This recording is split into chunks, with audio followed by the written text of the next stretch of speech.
My name is Charlene Li. I'm the founder and CEO of Altimeter Group. And Altimeter, it does research and advisory for large organizations and leaders to help them thrive with disruption. I wrote a new book called The Engaged Leader, and I'm launching it here at South by Southwest.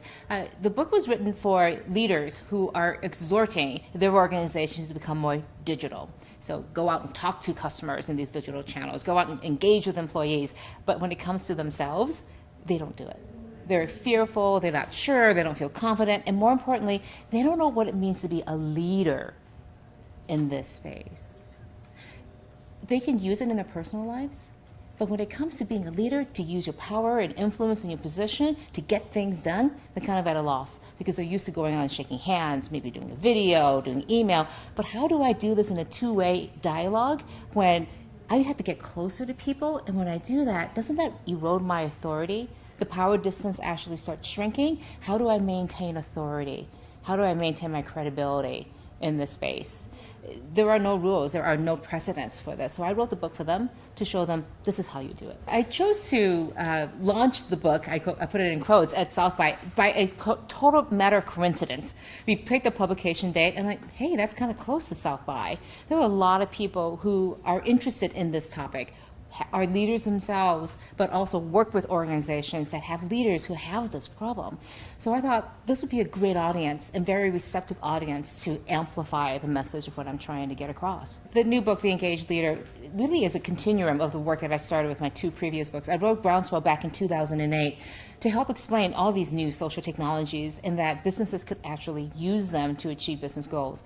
Then leaders kept coming to me saying, okay, I get it.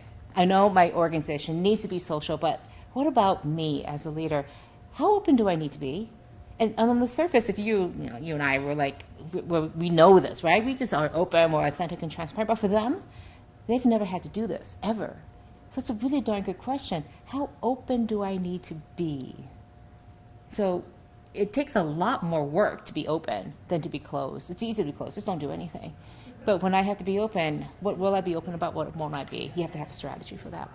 An engaged leader is all about, okay, now how do you do it? Now that you have accepted that you have to be open, it's now a given. You have to be open, transparent, and authentic. They get it. How do I do it? What are the mechanics? And I lay out the art and the science of how to do it across listening, sharing, and engaging. 3 really simple things for leaders to do. Disruption is one of those catchword phrases right now. It's sort of almost so commonly thrown around. What is disruption really? And I lay it out into 3 ways. There's disruption that comes from the power and change in the relationships between people and therefore between companies and customers. So the way that we communicate with each other and establish relationships is changing. So let's talk about Meerkat, new way, streaming live video, right? There's disruption inside of organizations where we're changing the way employees relate to each other and with power inside organizations. Power is shifting there. And then there's inside of ecosystems. So Uber is a great disruption of how power and money and business models are shifting. So when we talk about disruptions, we at Altimeter and the research that we do, we look at disruptions on those 3 levels. And we look at disruption in a very holistic way. Many other analyst firms will do it by role. They'll look at it from marketing or IT or communications or something. We think that disruptive technologies know no boundaries. They don't recognize silos. So we look at these trends like big data or leadership or digital transformation across all of these aspects of an organization.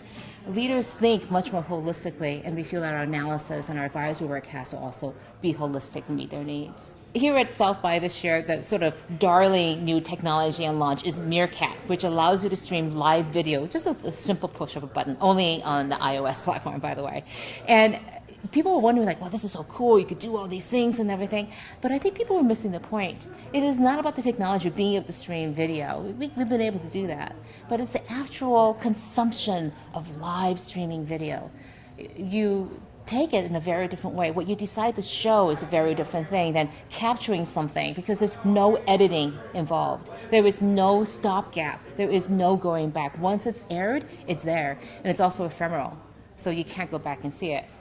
And I look at it this way, from newscasters' point of view, when you do live video, live shots, it's never really live.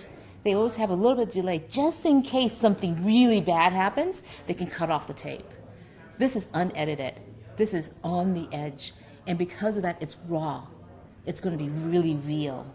And what people choose to video and put onto video on Meerkat, it's going to be very interesting to see. The most exciting tech trend that I see on the horizon is the ability for people to know me.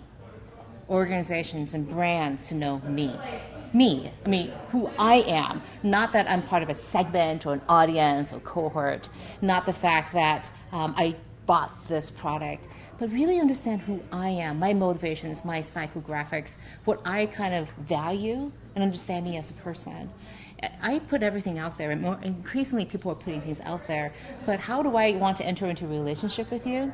Do I give you permission to use that information to develop that relationship? How do I develop trust with you as a brand, as another person? We're just at the beginning of understanding this. Of all the technologies that we haven't even begun to explore how do we establish trust through these digital channels at scale.